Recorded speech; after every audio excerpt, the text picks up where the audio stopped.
నేను అడుగుదాం అనుకుంటున్నా ఏంటంటే, అందరూ మామూలుగా ఏంటి మనం హీరోల దగ్గరికెళ్ళి సార్ ఒక సెల్ఫీ సార్ అని చెప్పేసి అడుగుతాం. కానీ ఇక్కడ ఏంటంటే, మీ ఫోటోలు పవన్ సార్ తీసారా అంటే అసలు మామూలుగా అందరికి ఆ అదృష్టం కూడా దక్కదు. అదృష్టం రాదు. నేను అదే ఆ రోజే నేను ట్వీట్ చేశాను. ఇన్‌స్టాగ్రామ్‌లో కూడా పెట్టాను. నా సినిమా ఇండస్ట్రీ జీవితానికి ఒక ఫోటో చాలని చెప్పి పెట్టాను. ఆయనకు నచ్చి నేను చాలా ఓవర్ వెయిట్ ఉండేవాడిని. ఆ సినిమాలో 'సర్దార్ గబ్బర్ సింగ్' సినిమాలో పాపం ఆయన్నే సెలెక్ట్ చేసి నాకు మంచి డైలాగ్స్ ఉన్నాయి దాంట్లో కూడా. డైలాగ్స్ కట్ అయిపోయినాయి. రోల్ 2 months నేను షూటింగ్ చేశాను. సార్ చాలా మంచిగా చూసుకునేవాళ్ళు. బాబీ డైరెక్టర్. సో ఇప్పుడు ఇది ఎన్నో సినిమా పవన్ సార్‌తో మీది? పవన్ కళ్యాణ్ గారితో నాకు 4వ సినిమా ఇప్పుడు చేసేది.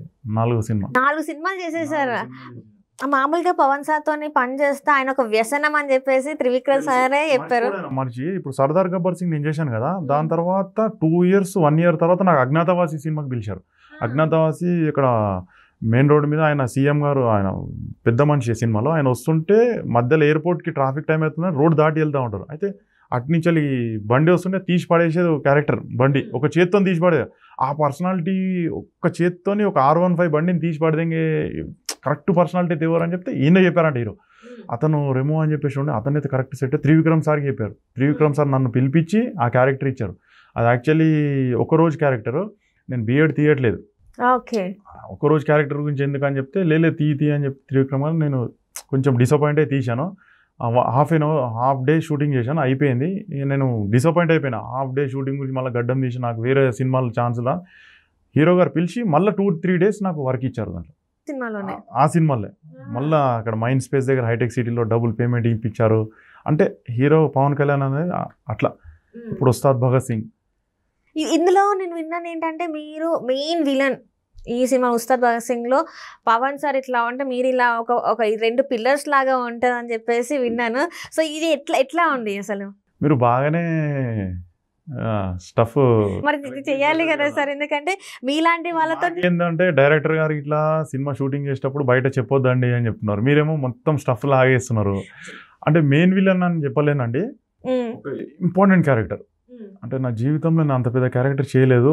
అక్కడ ఒక 2000 మంది జూనియర్ ఆర్టిస్టులు, 100 మంది main character artist, ladies, gents, జాతర సీను, అంత పెద్ద సెటప్లో నాకంటూ ఆ క్యారెక్టర్ ఇచ్చారు. నేను అసలు ఇప్పుడు కూడా నేను ఆ సినిమా 1000 కళ్ళతో ఎదురు చూస్తున్నా. ఆ సినిమా ఎప్పుడు వస్తుందో ఎప్పుడు అంటే సార్ ఏమో పాలిటిక్స్లో బిజీ ఉన్నారు. అంటే చాలా మంది ఏమని అనుకున్నారంటే ఫ్యాన్స్ అందరు ఇంకా ఉస్తాద్ భగత్ సింగ్ అనేది ఇంకా వెనక్కి వెళ్ళినట్టే, ఇంకా రాదు, ఇంకా సినిమా చెయ్యరేమో అని చెప్పేసి చాలా మంది అనుకున్నారు. చాలా మంది అనుకుంటున్నారు, డిసప్పాయింట్ అయ్యారు. సార్కి చాలా నచ్చిన సినిమా అది ఉస్తాద్ భగత్ సింగ్ అనే సినిమా. యాక్చువల్లీ నాకు తెలిసి మార్చ్ ఏప్రిల్కి వచ్చేయాల్సింది. ఇప్పుడు నిన్న మాట్లాడిన పరంగా ఏంటంటే ఎలక్షన్స్ తర్వాత వస్తుందని చెప్తున్నారు. ఎలక్షన్స్కి ముందే షూటింగ్ చేస్తాడు అనుకున్నారు, కానీ ఆయన చాలా బిజీ ఉన్నాడు. ఇప్పుడు ఆ బాధ్యతలు ఎక్కువ ఉన్నాయి, ఎలక్షన్స్ దగ్గరకు వచ్చేసినాయి. అది అయిపోయిన తర్వాత చేస్తాడు వచ్చి నాకు తెలిసి. కానీ ఖచ్చితంగా వస్తుంది, ఆ సమస్య లేదు. అయిపోయి 30% 40% అయిపోయింది. ఇంకా 60% లెఫ్ట్ ఉంది. జస్ట్ 30-35 days షూటింగ్ డేట్స్ ఇస్తే సినిమా మొత్తం సార్ హరీష్ శంకర్ సార్. అదే యాక్చువల్గా ఏంటంటే హరీష్ శంకర్ సార్ కూడా Pawan Kalyan sir fan cinema తీస్తున్నాడు. అదే మేము షూటింగ్ చేస్తుంటే నేను ఒక 15 days చేశాను. ప్రతిరోజు రెమో సంధ్య 35mm అద్దరిపోవాలా, సంధ్య అంటే ఇన్ని ప్రపంచంలో ఇన్ని థియేటర్లు ఉన్నాయి. మన ఆంధ్ర తెలంగాణ ఇన్ని థియేటర్లు కాదు. సంధ్య అంటే పెట్టిన పేరు మెగాస్టార్ మెగా ఫ్యాన్స్కి సంధ్యకు. అంటే ఆయన ఫ్యాన్ కాబట్టి సంధ్య అంటే ఫ్యాన్స్ అందరు ఎక్కడికి వెళ్తారు కదా. ఫస్ట్ నుంచి కూడా సంధ్య థియేటర్ లో సినిమా పడింది అంటే ఇంకా అది అంతే, ఇంకా సూపర్ డూపర్ హిట్ అని చెప్పేసి మాట్లాడతారు. పవర్ స్టార్ ఫ్యాన్స్ నన్ను తిట్టుకుంటారు ఆ సినిమా చూసి.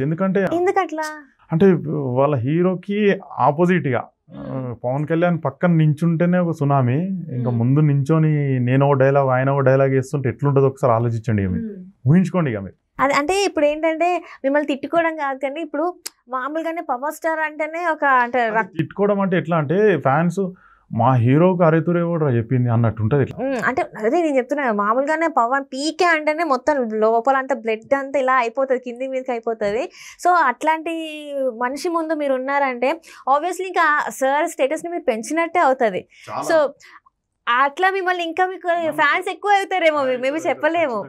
సినిమా తర్వాత అదృష్టం అనుకోవాలా, మా హరీష్ శంకర్ సార్కి ఇంటర్వ్యూ ద్వారా చాలా చాలా thank you so much sir. నేను ఎప్పటికీ మీకు రుణపడి ఉంటా సార్. మీరు నన్ను ఇంత పెద్ద క్యారెక్టర్ ఇచ్చారు.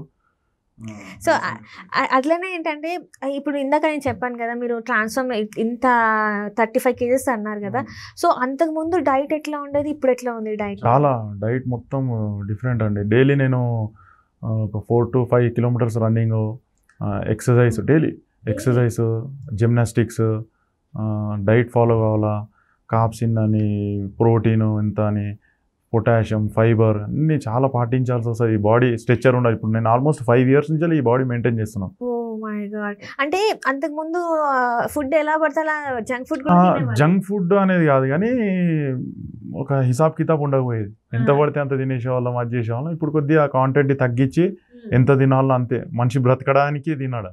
ఓకే, కడుపు నిండా బ్రతకడానికి తిని దానికి ఎక్సర్సైజ్ చేసుకుంటా మెయింటైన్ చేసుకుంటే ఎవరైనా చేసుకోవచ్చు అండి. చాలా ఇంటర్వ్యూస్, నేను ఫిట్నెస్ ఇంటర్వ్యూస్ చూస్తూ ఉంటాను.